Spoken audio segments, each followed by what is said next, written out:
बिस्मिल्लाहिर्रहमानिर्रहीम। अस्सलाम वालेकुम नाज़रीन, मैं हूँ महरीन सप्तैन, देख रहे हैं आप मेरा यूट्यूब चैनल। नाज़रीन, एक ऐसा वाक़या नज़रों से गुजरा है जो आपके साथ शेयर करने जा रही हूँ, जहाँ पर एक बहू उसने अपने ससुर को किस तरह से ठिकाने लगाया और ठिकाने लगाने के बाद उसने अपने शौहर को तमाम तर वाक़या बताया और उसके बाद ये नाखल्फ बेटा जो है इसने अपने ससुर को साथ मिल के अपनी बीवी के ठिकाने लगाया और उसको ठिकाने लगाने में उसकी मदद की। ये तमाम तर वाक़या क्या था? शुरू में तो इस औरत ने ससुर पर इल्ज़ाम लगाने की कोशिश की, लेकिन मामला उस वक्त खुला जिस वक्त एक तीसरा शख्स सामने आया और वो शख्स जो है इस तमाम तर मामले में उनके साथ शामिल था। इस लाश को ठिकाने लगाने में वो शामिल था। ये शख्स कौन था और फिर इसने क्या कुछ बताया जिससे इस केस का रुख ही तब्दील हो गया। बेसिकली इस बहू ने अपने खावंद और एक महल्लेदार के साथ मिलकर प्लानिंग के साथ अपने ससुर को कत्ल किया। बाद में लाश को बोरी में डालकर बाहर फेंकवा दिया और बाद में मासूम बनकर ससुर को ढूंढने की एक्टिंग भी करते रहे। साथ साथ वो लोगों के सामने रोती भी रही और तमाम तर मामला जब पुलिस के सामने आया तो आप भी हैरान रह जाएंगे कि असल मामला क्या था। पहले तो मैं आपको मुलजिमा के बारे में बताती हूँ। उससे जो इंटरव्यू दिया उसमें उसने क्या बात कही। मुलजिमा कहती है कि मैं तीसरी सीढ़ी पर ऊपर से नीचे आ रही थी, मेरे ससुर नीचे से ऊपर आए और मुझे उन्होंने पकड़ लिया। उनका इरादा गलत था, वो मेरे साथ ज़्यादती करना चाहते थे। जब उसे पूछा गया कि जी 72 साल का शख्स जो है वो आप अच्छी खासी मतलब ठीक ठाक खातून थी वो, तो आप किस तरह से मतलब ये कह सकती हैं? तो उसने कहा कि नहीं, इससे पहले भी उन्होंने मुझ पर गलत नज़र रखी हुई थी।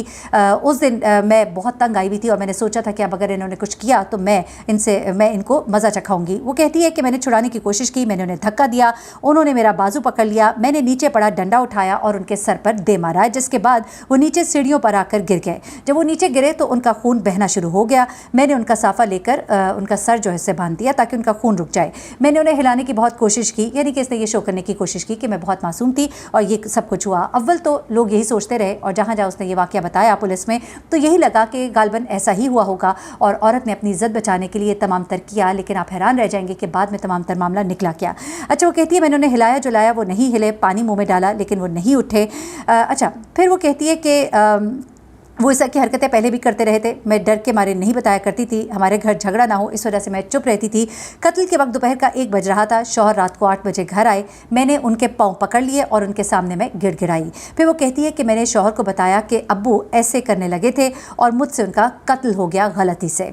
शौहर ने कहा कि मैं तुम्हें तलाक दे दूँगा, तुम्हें घर से निकाल दूँगा। वो कहती है कि मैं बहुत रोई और मैंने उनसे कहा कि मुझे माफ़ कर दो, हमारे बच्चे जो है वो बर्बाद हो जाएंगे। वो कहती है कि सारी रात मेरे शौहर भी रोते रहे। फिर उसके बाद वो कहती है कि मैंने प्लानिंग की, हमने ये प्लानिंग की कि लाश को हम नामालूम बनाकर फेंक देंगे। उसके बाद क्या होता है कि ये लाश को बोरी में डालते हैं, उसको फेंकते हैं। उसके बाद लोग ढूंढने की कोशिश करते हैं, लोग उनके घर आते हैं, हमदर्दियाँ बटोरते हैं, ताज़ियत करने आते हैं, लोग रो रो कर उनको दिखाते हैं और फिर ये तमाम तर मामला करते हैं। लाश को छत पर ले जाके बोरी में डालकर बाहर फेंक देते हैं। अब इस मुलजिमा का जो शौहर है उसका भी इंटरव्यू किया गया और उससे सवाल किया गया कि किस तरह से वो किस तरह का बेटा है जिसने अपने बाप के ऊपर इतना जुल्म किया, अपने बाप को अपने ही हाथों से बोरी में डाल के छत से फेंक दिया। क्या तुम्हें कोई डर खौफ नहीं आया? क्या तुम्हारे दिल में कोई ज़रा सी भी एक कुछ बात नहीं आई कि तुम अपने ही बाप के साथ, जिसने तुम्हें पाला बड़ा किया, एक बूढ़ा बाप, एक बुज़ुर्ग जो है, तुम उसके साथ ये करने जा रहे हो? क्या तुम बेटे भी कहलाने के काबिल हो? तो वो कहता है कि मैं रात 8:30 बजे मैं घर आया था, मैं दर्जियों का काम करता हूँ। जब मैं आया तो मेरी बीवी ने मुझे बताया कि ऐसे अब्बू मेरे साथ गलत काम कर रहे थे, तो मैंने उन्हें धक्का दिया, उनके सर पर डंडा मारा और उनकी मौत हो गई। अच्छा, उस पर वो फिर रो भी रहा था और ये भी कह रहा था कि ये सब कुछ हुआ लेकिन ये मैंने नहीं किया, अलबत्ता मेरी बीवी ने ये सब कुछ किया। और जब उसने बताया कि उसने अपनी इज़्ज़त बचाने के लिए किया तो मैं हैरान और परेशान रह गया और मैं कुछ सोचने के काबिल ना रहा। मेरा दिमाग जो है वो सुन हो गया और फिर मेरी नज़रों के सामने मेरे बच्चे आए और उसने जिस तरह से मुझे कहा कि हमारे बच्चे जो है वो रुल जाएंगे, उनका क्या होगा, तो इस वजह से मैं ये सोचकर मैं रुक गया और मैं अपनी बीवी का मैंने साथ दिया। लेकिन यहाँ पर ये मामला इतना सादा नहीं है, क्योंकि इस तमाम तर मामले में एक और शख्स की भी एंट्री हुई थी और उस शख्स का किरदार क्या था ये मैं आपको अभी आगे चल के बताती हूँ। अच्छा, अब आगे बताते हैं कि जो खातून है उससे जब पूछा गया कि उस वक्त उसके बच्चे कहाँ थे तो उसने कहा कि उस दिन उसके बच्चे जो है नानी के घर गए, जिससे भी ये पता लगता है कि उस दिन के लिए उसने प्लानिंग की हुई थी कि उसने अपने ससुर को मारना है। अब एक महल्लेदार जो इस तमाम तर मामले में शामिल था उसकी वजह से तमाम का तमाम भांडा जो है वो फूटता है और पता लगता है कि असल मामला क्या था। दरअसल ये औरत जो है इसका ताल्लुक अपने हमसाए में एक शख्स के साथ था, ये महल्लेदार था। इन दोनों का ताल्लुक जो है वो काफ़ी ज़्यादा तेज़ हो गया था और इस वजह से ये खबर जो है ससुर को पहुँच गई थी। ससुर को कुछ शक भी हो गया था इनके ऊपर। ये खातून जब इसको पता लगा कि मेरे ससुर को मुझ पर शक हो गया है तो उसने फिर ये तमाम तर प्लान बनाया कि ये कहीं मेरे शौहर को ना बता दे और इस प्लान में उसने अपने हमसाए को भी शामिल किया। अब ये हमसाया जो है ये बात तो मानने को तैयार नहीं है कि मैं इसको मारने में शामिल था, अलबत्ता उसने ये ज़रूर माना कि मैं इनको असिस्ट करने में ज़रूर शामिल تھا. تو उसने कहा कि मेरी दोस्ती थी. पूछा गया किससे दोस्ती थी, तो उसने कहा कि मेरी इसके ससुर से दोस्ती थी. फिर उसे पूछा गया सिर्फ ससुर से या बेटे से भी, तो उसने कहा नहीं, ससुर से और इसकी बहू से.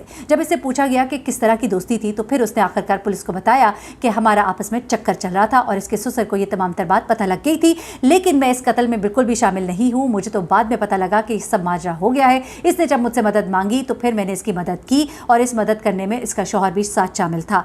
ये तमाम चीज़ें जो है वो इस वक्त जो है वो सामने आ रही हैं. अभी मज़ीद इसके ऊपर इंक्वायरी भी होगी और ये शख्स जो इसके साथ शामिल है, जो इसका दोस्त था, वो कितना ऐसे एक वाक़े में शामिल है. लेकिन अफसोस की बात यह है कि एक बूढ़े शख्स पर एक गंदा इल्ज़ाम लगा के वो गलत काम जो कि ये औरत कर रही थी, जिसमें कि ये औरत और उसका हमसाया शामिल था, उस गलत इल्ज़ाम को उस एक शख्स के ऊपर डाला गया जो बुज़ुर्ग भी था, जो घर का बड़ा था, और उसको मारने के बाद उसके ऊपर एक गंदा इल्ज़ाम लगाकर उससे छुटकारा पाने की कोशिश की गई. ये एक वाक़या. और फिर एक और वाक़या जो इसकी अपडेट मैंने आपको देनी है, जहाँ पर 3 लड़कियों ने मिलकर एक टीचर को ज़िबा किया था. ये खौफनाक वाक़या डेरा इस्माइल खान में पेश आया था, जिसकी मैंने आपको पीछे अपडेट्स भी दी थी और मैंने आपको बताया था कि किस तरह से उन्होंने कहा कि जी ये तौहीन रसालत थी. बच्ची को ख्वाब में आया था कि किस तरह से नबी पाक सल्लल्लाहु अलैहि वसल्लम ने उसको बशारत दी है जन्नत की कि अगर तुम उसको मार दोगी. ये इस तरह की अजीब व गरीब बातें. लेकिन बाद में कुछ और चीज़ें सामने आई हैं कि किस तरह से इन लड़कियों का पहली उस टीचर के साथ किस तरह से मामला चल रहा था. पहले ये साथ पढ़ती थी, उसके बाद ये टीचर जो है ये जिस वक्त इसका इनके साथ कुछ इख्तलाफात थे और फिर डॉक्टर माज़त के साथ मौलाना तारिक जमील जो है उनका भी नाम इसमें लिया गया. बेसिकली मौलाना तारिक जमील की जो थिंकिंग है उसको ये लड़कियां जिन्होंने कत्ल किया एडवोकेट नहीं करती थी, लेकिन ये टीचर जो है मौलाना तारिक जमील को सुनती भी थी और उनके बयानात को कोट भी करती थी. तो इनके दरमियान इख्तलाफात की ये एक वजह तो थी, लेकिन इसके अलावा कुछ और इख्तलाफात इनके दरमियान पहले से चल रहे थे. अब जो लेटेस्ट मालूमात है वो मैं आपको ज़रा बता दूँ. ये लड़कियाँ जो इनको जुडिशल रिमांड पर जेल भेज दिया गया है. लड़कियों का पुलिस को जो बयान है उसके मुताबिक रज़िया हनफी जो है उसने कहा है कि जिसकी उम्र 22 साल है, उसने कहा है कि मैं मदरसा खतीजतुल कुबरा में 9 साल तालीम हासिल की और अब अपने घर पर दीनी तालीम देती हूँ. और ये जो मकतूला है सफ़ूरा, वो मेरी क्लास फेलो थी जो इस मदरसे से तालीम हासिल कर रही थी. जब मुझे पता लगा कि सफ़ूरा ने गुस्ताखी रसूल की है, जबकि उनके टीचर ने भी कहना है, जो वहाँ के मुंतज़िम है उनका भी कहना है कि उसने कोई इस तरह की गुस्ताखी नहीं की थी, तो उसने कहा कि मैंने उस वक्त नियत की कि उस वक्त तक मैं नबी पाक सल्लल्लाहु अलैहि वसल्लम के हुले मुबारक का मज़मून नहीं पढ़ूंगी जब तक कि इस गुस्ताख से बदला ना ले लूँ. फिर वो कहती कि मैंने अपनी हमशीरा आयशा फुप्पी उम्रा उमान के साथ मिलकर कत्ल का मंसूबा बनाया और फिर इसमें एक लड़की को भी डाल लिया जिसने कहा कि जी मुझे ख्वाब आया था, यूँ बिशारत मिली थी. और फिर उसके बाद और जैसे कि मैंने आपको कहा पहले भी कि नबी आखिर ज़मान सल्लल्लाहु अलैहि वसल्लम रहमतुल लिल आलमीन है. कहाँ वो ऐसे कह सकते हैं कि किसी का जाकर गला काटो, जिन्होंने आपको इतने पत्थर मारे कि ताइफ में आपके पाँव जो है वो लहू लहान हो गए. तब भी जब फरिश्ते अल्लाह पाक ने आपके पास भेजे कि आप हुक्म दें तो इनको पहाड़ों के दरमियान दबो दिया जाए, तो आपने फरमाया कि अल्लाह इन्हें माफ़ कर दे, ये मुझे जानते नहीं, ये मुझे जानते नहीं, मुझे पहचानते नहीं.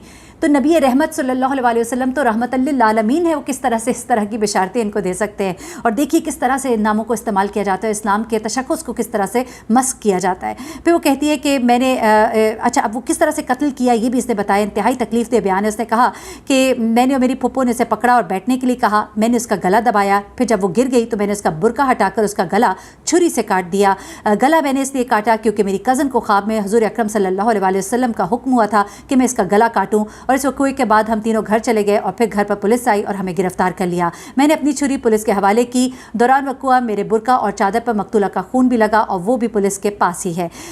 इसी दौरान वो कहती है मेरे बाएं हाथ की छोटी उंगली भी ज़ख्मी हुई. मैंने अपना इलाज भी करवाया. मैं अपने किए पर बिल्कुल पशेमान नहीं हूँ क्योंकि मैंने गुस्ताखे रसूल को अंजाम तक पहुँचाया है. मेरा यही बयान है और इसे सुनकर दुरुस्त तस्लीम किया जाए. जबकि मोहतमिम जो वहाँ की हैं उनका ये कहना है कि कभी भी उसने ऐसी कोई गुस्ताखी नहीं की, ना हमारे इल्म में ऐसी कोई बात आई है. 13 साल की कज़न जिसने ये दावा किया उसका भी बयान लिया गया है. और कुछ लोगों का कहना है कि लड़कियों की मकतूला सफ़ूरा के साथ काफ़ी अरसे से चपकलिश चल रही थी और तीनों इकट्ठे होकर मोहतमिम के पास भी गई थी कि इसको निकाला जाए, लेकिन मोहतमिम इस बात को नहीं मानी थी. लड़कियों का कॉल डाटा भी जो है वो इकट्ठा किया गया है और उससे तो अभी कोई इस तरह का क्लू नहीं मिला कि किसी और ने इनको उकसाया हो. अलबत्ता ऐसा लगता है कि इनकी जो अपनी पर्सनल कुछ दुश्मनियाँ थी और ये तमाम तर मामला है. मौलाना तारिक जमील का नाम जो आया उस हवाले से कहा जा रहा है कि इसका हकीकत से कोई ताल्लुक़ नहीं है और ये सिर्फ रेटिंग के लिए कुछ चैनल शायद फैला रहे हैं, लेकिन उन्होंने वहाँ पर नाम मौलाना तारिक जमील का लिया था. ये हमारे सुनने में ज़रूर आया था.